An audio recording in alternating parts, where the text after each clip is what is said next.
तो दोस्तों आज मैं एक्सप्लेन करने वाला हूँ एक बहुत ही बेहतरीन वियतनामीज हॉरर मूवी को। प्रॉपर हॉरर मूवी है ये और रियल स्टोरी से इंस्पायर्ड होकर भी बनाई गई है।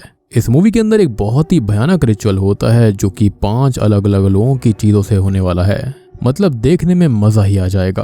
बाकी मैंने अभी हाल ही में एक रियल इंडोनेशियन हॉरर मूवी को एक्सप्लेन किया है जिसका नाम है वर्ज ऑफ डेथ। अगर आपने उसे अभी तक नहीं देखा है जाकर देख लेना, उसका लिंक आपको नीचे डिस्क्रिप्शन में पिन कमेंट में मिलेगा। साथ ही साथ मोहिनी मूवी को भी देख लेना, वो भी काफ़ी इंटरेस्टिंग है। तो चलिए अब बिना किसी देरी के चलते हैं सीधा वीडियो की तरफ।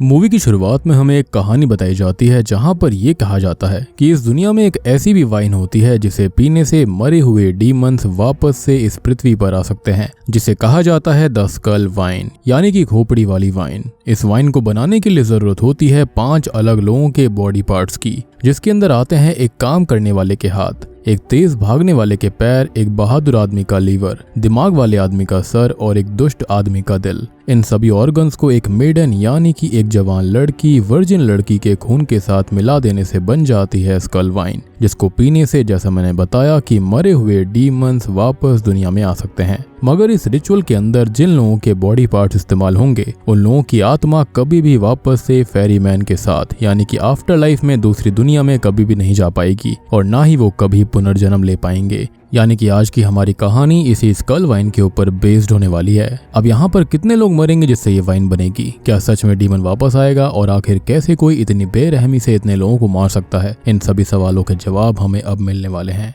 अब सीन बदलता है और हम देखते हैं एक औरत को जिसे किसी अजीब तरह की बीमारी हो गई थी। उसके फेस और हाथ पर ढेर सारे होल बन जाते हैं जिसमें से खून निकल रहा होता है। तभी वहाँ पर एक छोटा लड़का काम आता है। वो औरत उससे ये कहती है कि उसकी बेटी फोंग को बचपन से ही स्पिरिट दिखाई देती हैं, इसलिए फोंग को वो ये बात जरूर बता दे कि एक दिन एक इविल स्पिरिट आएगी जो कि उसे वाइन बनाने के लिए कहेगी। और वो खाम को एक किताब देती है। इसके बाद उसकी मौत हो जाती है और ये बीमारी कुछ लोगों के अंदर ट्रायोफोबिया को भी इंड्यूस कर सकती है। खैर तभी वहाँ पर फोंग अपने पिता के साथ आती है और देखती है कि उसकी माँ अब नहीं रही। अब तभी अचानक से ही बाहर एक और औरत की चिल्लाने की आवाज आती है जिसे वही सेम बीमारी हो गई थी जो कि फोंग की माँ को थी। अब गांव वाले इसे क्रिम्सन स्वेट कहते हैं और देखते ही देखते वो औरत भी खत्म हो जाती है। अब यहाँ से 15 साल बाद का सीन दिखाया जाता है जहाँ पर हम ये जान पाते हैं कि जिस गाँव के अंदर ये सब हुआ है उसका नाम असल में हेल बाउंड गाँव है। इसका नाम ऐसा इसलिए है क्योंकि यहाँ के लोगों का ये मानना है कि ये गाँव श्रापित है, क्योंकि वहाँ से ना तो कोई बाहर जा सकता है और ना ही बाहर से कोई अंदर आ सकता है। लेकिन हाँ, इस गांव के मुखिया के परिवार वाले जो हैं वो ऐसा कर सकते थे। अब इसलिए वहाँ के लोग अलग अलग रिचुअल्स परफॉर्म करते हैं ताकि इविल स्पिरिट्स और डीमन से वो बचे रहें। अब इसके बाद हम देखते हैं कि रात में गांव के अंदर फोंग की शादी का रिचुअल हो रहा था, जहाँ पर सभी लोग जंगल से जा रहे होते हैं और उन सभी लोगों ने एक रैट वाला मास्क भी लगाया हुआ था। तभी फोंग को अचानक जंगल में एक डिमोनिक औरत एक छोटी लड़की के साथ दिखाई पड़ती है। वो सभी को ये बात बताती है लेकिन उसकी बात पर कोई यकीन नहीं करता क्योंकि वहां पर देखने पर कोई नहीं था।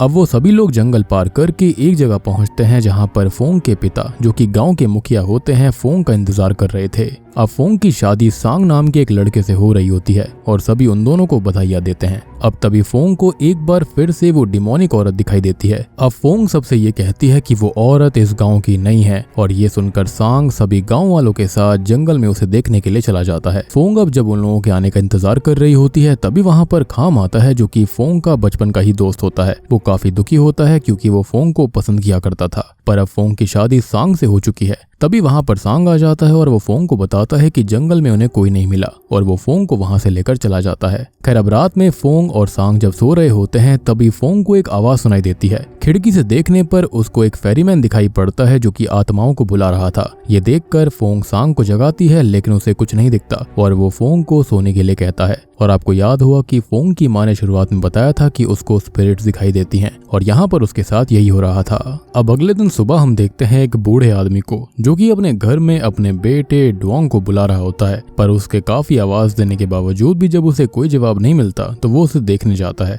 जहाँ पर वो ये देखते हैं कि उसका बेटा हवा में धागों की मदद से लटका हुआ था। उसके पूरे शरीर से खून बह रहा होता है और उसकी मौत हो जाती है। अब इसके बाद सांग, फोंग, गांव के मुखिया और खाम जो कि एक डॉक्टर है वहां पर आते हैं। तभी खाम को एक गुड़िया मिलती है जिसके हाथ कटे हुए थे और वहीं हम ये देखते हैं कि डोंग के हाथ भी कटे हुए थे। ये देख वो सभी काफी परेशान हो जाते हैं कि आखिर डोंग को इतनी बेरहमी से किसने मारा होगा। तभी वहां पर एक पागल आदमी मिस्टर डैन आता है जो कि ये कहता है कि ये खून डीमन ने किया है। वो सभी को मार देंगे। अब रात में फोंग काफी परेशान होती है और सांग से ये कहती है कि उनकी शादी इसलिए कराई गई थी क्योंकि सबका ऐसा ये मानना था कि उनकी शादी से गाँव वाला को भला हो जाएगा। लेकिन एक भी दिन नहीं बीता है और एक आदमी की मौत हो गई। ये सुनकर सांग उसे समझाता है कि वो परेशान ना हो, वो सभी डुआंग को एक खूनी को जल्दी से जल्दी पकड़ लेंगे, जिसके बाद वो दोनों इंटीमेट होने लगते हैं। फिर हम देखते हैं कि फोंग अपनी दोस्त मिन से मिलने उसके घर जाती है, जहाँ पर हमको पता चलता है कि मिन काफी बीमार रहती है, जिसके चलते उसकी माँ काफी परेशान है। वापस आते समय फोंग को खाम मिल जाता है जो कि मिन का इलाज करने आया हुआ था। वो दोनों साथ वापस जा रहे होते हैं कि तभी वहाँ पर सांग आ जाता है और वो खाम को फोंग से दूर रहने के लिए कहता है और इस पर फोंग नाराज हो जाती है क्योंकि वो उसका अच्छा फ्रेंड था। अब अगले सीन में हम ये देखते हैं कि खाम अपने घर पर काम कर रहा होता है कि तभी उसे एक आवाज सुनाई देती है जो कि उसको बुला रही थी। यहाँ पर हम देखते हैं कि वो किताब जो खाम को फोंग की माँ ने दी थी वो अब भी उसी के पास थी। अब कहानी आगे बढ़ती है और हम देखते हैं हुआंग को जो कि मिन की छोटी बहन है। वो अकेले जंगल में खो गई होती है और बार बार अपनी माँ और मिन को आवाज दे रही होती है कि तभी कोई आकर उसका गला दबाने लगता है। दूसरी तरफ हम फोंग को देखते हैं जो कि सो रही थी और उसे अपने सपने में हुआंग दिखाई देती है और वो अचानक जाग जाती है कि तभी उसे बाहर से गांव वालों की आवाज सुनाई देती है और बाहर जाने पर उसको पता चलता है कि हुआंग गायब है। सभी लोग मिलकर सुबह तक उसे ढूंढते हैं और तभी उन्हें अचानक से हुआंग की लाश मिलती है जिसके पैर कटे हुए थे और साथ ही साथ एक गुड़िया होती है जिसके भी पैर नहीं थे। ये सब देखकर फोंग बहुत ज्यादा परेशान हो जाती है और अब तक आप कहानी में समझ पा रहे होंगे कि यहाँ पर कोई वाइन बनाने की कोशिश कर रहा था। अदरवाइज हाथ कटना पैर कटना बिल्कुल उसी रिचुअल जैसा है। अब सीन फिर से बदलता है और हम देखते हैं कि फोंग अपनी दोस्त मिन के घर आती है क्योंकि मिन और उसका परिवार हुआंग के जाने से काफी सदमे में होता है। मिन की माँ पागल हो जाती है और एक डिमोनिक पोयम गाने लगती है। इसके बाद हम नोटिस करते हैं कि रात में सभी गांव वाले गांव पर नजर रख रहे होते हैं और कुछ लोग गांव छोड़कर जाने का प्लान भी कर रहे थे। अगली सुबह वो सभी लोग मुखिया के पास जाते हैं जहां पर मुखिया उनको ये बताता है कि अगर उन्होंने गांव छोड़कर जाने की कोशिश करी तो सभी लोग मारे जाएंगे। जिस पर कुछ लोग कहते हैं कि मुखिया को उन्हें बाहर छोड़ने चलना चाहिए, जिस पर मुखिया इस बात से भी मना कर देता है, जिस पर काफी लोग अकेले ही गाँव छोड़कर जाने लगते हैं। कुछ ही समय बाद रात हो जाती है और वो लोग जो गाँव छोड़कर जा रहे होते हैं वो अब भी जंगल में ही थे जहाँ पर उन्हें भयानक आवाजें आने लगती हैं, यानी कि वो जंगल पार कर रहे होते हैं। एक चीज और कि उस गांव के लोग लाल कलर की चमकने वाली लाइट से बहुत ही ज्यादा डरा करते थे। उधर दूसरी तरफ फोंग अपने घर पर अपने पिता से पूछती है कि आखिर वो गांव श्रापित कैसे हो गया था, जिस पर उसके पिता बताते हैं कि बचपन में फोंग काफी बीमार हो गई थी और वो उसका इलाज कराने के लिए उसे गांव से बाहर ले जा रहे थे। तब उन्हें एक औरत ने बाहर जाने का रास्ता दिखाया और उन्हें ये भी बताया था कि सिर्फ उनके परिवार के लोग ही उस गांव से अब बाहर जा पाएंगे और कोई भी बाहर नहीं जाएगा। ये सब सुनकर फोंग ये कहती है कि उन्हें गांव वालों को ये सारी बातें बता देनी चाहिए, जिस पर उसके पिता मना करते हैं क्योंकि उनको लगता है कि अगर गांव वालों को ये बात पता चल गई तो वो ये समझेंगे कि उसे डीमंस को कंट्रोल करना आता है। एंड ऑब्वियस सी बात है मुखिया वाली जो पोजीशन थी वो भी उनके हाथों से निकल जाती। अब उधर हम देखते हैं उन गांव वालों को जो कि जंगल में थे, उनमें से एक औरत को बहुत ही ज्यादा खुजली होने लगती है और देखते ही देखते वो क्रिम्सन स्वेट वाली बीमारी से ग्रसित हो जाती है। ये देखकर बाकी लोग बहुत डर गए थे और जो बचे हुए लोग थे वो वापस से गांव की तरफ भागने लगते हैं, जहां पर हम नोटिस करते हैं उसी लाल रोशनी को जिससे गांव वाले बहुत ही ज्यादा डरा करते थे वो उनके पीछे आ रही होती है। अब आगे हम देखते हैं जैसे ही फोंग अपने घर से बाहर निकलती है वो नोटिस करती है कि सभी लोग जो गाँव को छोड़कर गए थे वो वापस लौट रहे होते हैं। उन सभी को लेकिन क्रिम्सन स्वेट वाली बीमारी हो गई थी और सभी एक एक करके उसके सामने ही अपना दम तोड़ देते हैं। अब ये देखकर फोंग बहुत डर जाती है, जिससे कि बाकी बचे हुए गांव वाले जो कि गांव के अंदर थे उन्हें यकीन हो जाता है कि गांव सच में श्रापित है, यानी कि जिनके मन में थोड़ा बहुत भी डाउट था उनको अब सब कुछ क्लियर हो गया था कि हाँ ये गांव जो है वो कर्स्ड है। अब कहानी आगे बढ़ती है और हम देखते हैं एक लड़की मिस कैन को जो कि नदी पे मछली पकड़ रही थी। तभी वहां पर मिन की पागल माँ आ जाती है और कुछ ही देर बाद मिन भी अपनी माँ को ढूंढते हुए नदी में आ जाती है। अब तभी मिन को वही डिमोनिक पोएम सुनाई देती है और उसको दिखाई देते हैं 4 बच्चे जो कि वही पोएम गा रहे थे। तभी अचानक नदी में से एक डिमोनिक हाथ निकलता है और मिन को अपने साथ ले जाता है। रात होती है और हम देखते हैं कि एक बार फिर फोंग और सांग को बाहर लोगों की आवाज सुनाई देती है और हमको पता चलता है कि सभी को पता चल चुका होता है कि मिन गायब है। सभी लोग मिन को ढूंढ रहे होते हैं पर उन्हें वो कहीं नहीं मिलती, लेकिन हम जानते हैं कि उसका क्या हुआ होगा। अब उसी रात जब सब सो रहे होते हैं तो अचानक से फोंग उठकर कमरे से बाहर चली जाती है। उसकी आंखें काली हो जाती हैं जैसे कि वो किसी डिमोनिक पोजीशन में हो और उसका पति सांग ये सब अपने सामने होते हुए देख रहा था। अगली सुबह मिन की माँ अपनी बेटी को ढूंढते हुए वापस नदी पर आती है, जहाँ पर उसे मिस कैन की लाश मिलती है। अब एक बार फिर से खाम ये देखता है कि उसकी बॉडी से लीवर गायब है और उसके पास भी एक गुड़िया थी जिसके अंदर लीवर नहीं था। अब सभी को यकीन हो जाता है कि कोई है जो कि स्कल वाइन बनाने की कोशिश कर रहा है। गांव वाले बहुत घबरा जाते हैं और मुखिया से बोलते हैं कि अब वो लोग क्या करेंगे, जिस पर मुखिया कहता है कि वो वादा करते हैं कि अब और किसी की मौत नहीं होगी। सीन शिफ्ट होता है और हम देखते हैं एक बार फिर सभी लोग सो रहे थे जब फोंग को अचानक कुछ आवाज आती है। वो बाहर निकल कर जाती है तो उसे वही डिमोनिक औरत दिखाई देती है जो कि उसे पहले दिखाई दी थी। वो औरत मिस कैन का लीवर खा रही थी। फोंग को देखकर वो डिमोनिक औरत उसकी तरफ आती है, जिससे डर कर वो वापस अपने घर की तरफ भागती है। अंदर आकर वो सांग को सब कुछ बताती है जो कि उसे पागल समझने लगता है। और भाई किसी से भी शादी कर लेना, लेकिन सांग जैसे लड़के से मत कर लेना, क्योंकि जो अपनी पत्नी की बात पर यकीन नहीं करता उससे बड़ा डैश कोई नहीं हो सकता। एटलीस्ट इन भूत प्रेतों वाली बातों पर तो यकीन करना चाहिए, क्योंकि इससे कल को आपके ऊपर भी खतरा आ सकता है। अब अगले दिन हम ये देखते हैं कि गांव के अंदर कर्फ्यू लगा हुआ था और सभी को अपने घर पर ही रहने की सलाह दी गई थी। आगे हम देखते हैं कि फोंग और खाम मिन की मां को लेकर खाम के घर जाते हैं क्योंकि वो बेहोश हो गई थी, जहां पर खाम के पिता ये कहते हैं कि अगर किसी तरह से वो लोग गुड़ियाओं को कैद कर लें तो शायद से किसी की मौत ना हो। ये सुनकर फोंग और खाम मुखिया के पास जाते हैं जो कि उनकी बात नहीं सुनता और फोंग को थप्पड़ मारता है और खाम को भी घर से बाहर निकाल देता है। मुखिया को डर ये था कि ये सब करने से वो औरत जिसने उनकी मदद की थी वो नाराज हो जाएगी, और सांग नाराज था क्योंकि फोंग खाम के साथ रहती थी। अब इधर हम देखते हैं कि खाम के पिता को कुछ डिमोनिक आवाजें सुनाई देने लगती हैं। उसी वक्त फोंग भी अपना गला दबाने लगती है और हम ये नोटिस करते हैं कि खाम के पिता भी बिल्कुल फोंग की तरह ही अपना गला दबा रहे थे, जिसके बाद फोंग बेड पे खड़े होकर कुछ डिमोनिक चैंट करने लगती है। हम देखते हैं कि कुछ समय बाद खाम के पिता का सर उनके शरीर से अलग हो जाता है। जी हाँ, इसके बाद फोंग बेहोश हो गई थी। और यहाँ पर हम ये समझ पाते हैं कि या तो ये फोंग ही है जो कि सभी को डिमोनिक होकर मार रही है, या फिर कोई है जो कि उसका इस्तेमाल कर रहा था, या फिर उसका कुछ ना कुछ संबंध इन सब लोगों से है। खैर घर पहुंचकर खाम देखता है कि उसके पिता अब नहीं रहे,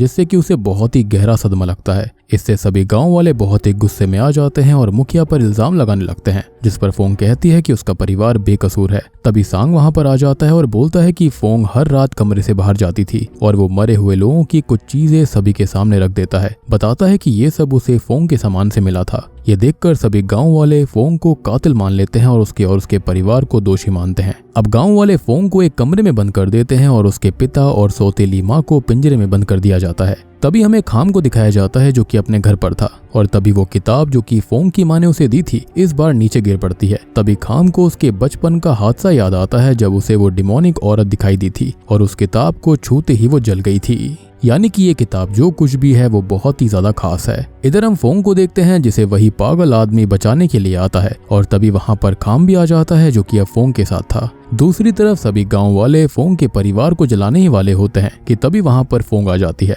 और सभी गांव वालों से कहती है कि अगर उसने सभी को मारा होता तो क्या वो सारा सामान अपने घर में छुपाती। जिसके बाद फोंग बताती है कि उसकी माँ एक प्रीस्टेस हुआ करती थी और उनके पूर्वजों ने एक जाति के सभी लोगों को मारा था जो कि ब्लैक मैजिक प्रैक्टिस किया करते थे, जिसमें से एक प्रेग्नेंट औरत बच गई थी। जिसके बाद हमें एक सीन दिखाया जाता है जहाँ पर वो प्रेग्नेंट औरत अपने आप को बचाने के लिए एक डिमोनिक रिचुअल परफॉर्म कर रही होती है, जिसके अंदर वो अपनी आत्मा को कैद कर कर अपने बच्चे की बलि दे देती है। और वो डिमोनिक सॉन्ग भी उसी औरत ने बनाया होता है ताकि आगे चलकर कोई उसके लिए स्कल वाइन बनाएगा, जिससे कि वो वापस इस दुनिया में आ सके। यानी कि उसने इनडायरेक्टली अमर होने का तरीका ढूंढ लिया था। तभी खाम सांग से पूछता है कि तुम्हारा ब्रेसलेट कहाँ पर है, और ये वही ब्रेसलेट था जो कि सांग और फोंग को उनकी शादी के वक्त दिया गया था। अब वो ब्रेसलेट तो उसके पास नहीं होता, लेकिन वो ब्रेसलेट खाम के पास था जो कि सबको दिखाता है, और ये डेड बॉडीज के पास उनको मिला था। जिसके बाद फोंग ये कहते हैं कि सभी लोगों को सांग नहीं मारा था। अब सांग को समझ आ चुका था कि उसका राज खुल चुका है, जिस पर वो बहुत जोर जोर से चिल्लाने लगता है और कहता है कि जब उसकी माँ मारी गई थी तो कोई भी उसके लिए नहीं आया था, यहाँ तक कि मुखिया भी नहीं, और इसलिए ही उसने यहाँ पर फोंग से शादी करी थी। ये सारी चीजें उस औरत ने कही थी, यानी कि उसी डिमोनिक औरत ने। वो बताता है कि जिस रात उसकी माँ मारी गई थी उसी रात सांग को वो डिमोनिक औरत मिली थी, जिसने सांग को बताया था कि अगर वो उसे वापस जिंदा कर देता है तो वो बदले में सभी गांव वालों को मार डालेगी और सांग की माँ को भी जिंदा कर देगी, और इसलिए सांग उसकी मदद कर रहा था। सोच कर देखो, जिसको खुद जिंदा होने के लिए किसी और की जरूरत थी वो किसी और की माँ को जिंदा करने की बात कर रही है। कितना बेवकूफी भरी चीज थी ये, और सांग को ये समझ आना चाहिए था, लेकिन वो अपनी माँ से बहुत प्यार करता था, जिसके चलते वो गुस्से से भरा हुआ था और उसने ऐसा कदम उठा दिया। सांग बताता है कि उस डीमन ने फोंग को भी कंट्रोल किया हुआ था और फिर हम नोटिस कर पाते हैं कि पास्ट में कैसे सांग और फोंग दोनों मिलकर एक एक करके सबको मार रहे थे और यही रीजन था कि फोंग की आंखें भी बार बार काली हो रही थी। वो डिमोनिक पोजेशन में थी, यानी कि वही डिमोनिक औरत उसको बार बार जो जंगल में दिख रही थी उसी ने उसको पजेस किया था। अब इसके बाद सांग बताता है कि उस औरत का नाम असल में थाप है और वो उसे बुलाने लगता है। सांग फोंग के पिता और उसकी माँ को जलाने की कोशिश करने लगता है लेकिन गांव वाले उसे बचा लेते हैं। जिसके बाद सांग फोंग को भी मारने जाता है लेकिन तभी खाम आकर उसे बचा लेता है क्योंकि वो उससे प्यार करता था और दोनों लड़ने लग जाते हैं और सभी गांव वाले डर के मारे अपने घर भाग जाते हैं। तभी सांग खाम को घायल करके फोंग के पीछे जंगल में जाता है। जंगल के अंदर फोंग देखती है कि मिन एक गड्ढे के अंदर होती है जिसके अंदर वाइन भरी हुई थी। यहाँ से हमको पता चलता है कि जो मेडन रिचुअल के लिए चाहिए, यानी कि जो यंग लड़की चाहिए, वो कोई और नहीं बल्कि मिन होती है और इसलिए अभी तक वो जिंदा भी थी। अब तभी फोंग अपनी दोस्त को बचाने की कोशिश करती है लेकिन सांग वहां पर आ जाता है। वो दोनों लड़कियों को बहुत मारता है और तभी फोंग ये कहती है कि वो सांग की मां को देख सकती है जो कि इस वक्त उसे ही देख रही है। अब इससे सांग का ध्यान भटक जाता है और फोंग उसके दिल में चाकू से हमला कर देती है, यानी कि वो उसकी छाती पर स्टैब करती है और इसी के साथ होता यह है कि स्कल वाइन बनाने का रिचुअल पूरा हो जाता है। और आप यहाँ पर सोच कर देखो कि जो सांग होता है उसने थाप से डील करी थी लेकिन जब उसे उसकी जरूरत थी तो वो वहां पर नहीं आई। उसे खाली अपनी वाइन से मतलब था, उसे जिंदा होने से मतलब था, क्योंकि आखिरी चीज यही थी एक दुष्ट आदमी का दिल जो कि पूरा हो गया था। तभी वहां पर थाप आ जाती है और यहाँ पर हम देखते हैं कि फोंग सबसे ज्यादा छोटी होती है तो सबसे पहले थाप उसी को दिखाई दी थी और उसके साथ ही थाप उस गांव के अंदर भी आई। और ये वही सीन था जिस दिन फोंग ने अपनी शादी वाले दिन थाप को जंगल में देखा था, यानी कि वही डिमोनिक औरत। थाप आते ही फोंग को मारने लगती है और वो फोंग के शरीर को इस्तेमाल करने की कोशिश करती है। अब जैसे ही थाप स्कल वाइन को पीने के लिए आगे जाती है तभी फोंग उस वाइन के अंदर एक जलती हुई मशाल डाल देती है जिससे कि वाइन खराब हो गई थी, रिचुअल बिगड़ गया था। जिसके बाद थाप जलने लगती है जैसे कि उस किताब को छूने से जल रही थी जो कि फोंग की माँ ने दी थी खाम को और कुछ ही समय के बाद में वो गायब हो जाती है। और यहाँ पर वो अभी मरी नहीं है बल्कि वो तो इमॉर्टल है और वो बार बार लोगों को भड़का कर इस वाइन को बनाने के लिए उकसाती रहेगी और यही रीजन था कि ये गांव श्रापित हो रखा था। अब इसके बाद वहां पर खाम आ जाता है जो कि फोंग को संभालता है। फोंग अब सभी मरे हुए लोगों को याद करके रोने लगती है कि तभी उसे सभी मरे हुए लोगों की आत्मा दिखाई देने लगती है जिन्हें थाप ने अब तक कैद करके रखा था, यानी कि इनडायरेक्टली ये सारी आत्माएं मिलकर ही उसे अमर करने वाली थी। असल में यहाँ पर थाप एक सोल रीपर थी और वो सभी आत्माएं अब फेरीमैन के साथ दूसरी दुनिया में चली जाती हैं, यानी कि अब वो फाइनली आफ्टर लाइफ में जा सकते थे। अब कहानी के फाइनल सीन में हम देखते हैं मिन को जो कि फाइनली अपने परिवार के पास वापस चली जाती है और फोंग फाइनली अपने पति का अंतिम संस्कार कर देती है। कुछ ही समय के बाद में हम ये देखते हैं कि फोंग भी खाम को हमेशा से पसंद करती थी और इन दोनों ने शादी कर ली है और सभी लोग अब खुशी खुशी रहने लगते हैं। और बूम, इसी के साथ में ये मूवी यहीं पर खत्म हो जाती है। तो दोस्तों, ये थी द सोल रीपर फिल्म की कहानी। उम्मीद करता हूँ कि आपको पसंद आई होगी। अब देखो, यहाँ पर जो फोंग की माँ होती है वो एक प्रीस्टेस हुआ करती थी। उसको पता था कि खाम का दिल सच्चा है, या फिर शायद से उसने फ्यूचर भी देख लिया होगा कि खाम उसे प्यार करता है। इसके चलते ही उसने उसे वो खिताब दी थी कि जब भी यहाँ पर फोंग बड़ी होगी तो वो उसको हमेशा याद दिलाता रहे कि उसे एक डीमन आकर हमेशा कुछ ना कुछ कहेगी, कुछ करने के लिए बोलेगी, लेकिन उसे वो चीज नहीं करनी है। और खाम ने भी अपना सच्चा प्यार साबित कर दिया था। तो उम्मीद करता हूँ कि आपको ये फिल्म पसंद आई होगी। मुझे तो पर्सनली ये मूवी काफी इंटरेस्टिंग लगी। इसका रिचुअल भी काफी बढ़िया था, काफी इंटरेस्टिंग था, इनफैक्ट काफी अलग था सारी हॉरर मूवीज से। बाकी सारी की सारी चीजें मैंने आपको एक्सप्लेनेशन के दौरान ही समझा दी हैं। अगर आपका फिर भी कोई डाउट है तो आप मुझसे कमेंट सेक्शन के अंदर पूछ लेना। और यहाँ पर ज्यादा नाम भी नहीं है, 5-6 कैरेक्टर्स हैं, तो आपको ज्यादा दिक्कत नहीं आनी चाहिए। तो वीडियो पसंद आई हो तो लाइक कर देना, चैनल के ऊपर नए हैं तो सब्सक्राइब कर लीजिए। और अगर आपने अभी तक भी real horror story verge of death Indonesian movie को नहीं देखा है तो जाकर देख लेना। वो बहुत ही इंटरेस्टिंग फिल्म है, आपको देखने में मजा आ जाएगा। उसका लिंक आपको नीचे डिस्क्रिप्शन में पिन कमेंट में मिलेगा। साथ ही साथ मोहिनी मूवी को भी देख लेना, वो भी काफी बढ़िया है। तो मैं आप सबको मिलता हूँ अगली वीडियो के साथ में, तब तक के लिए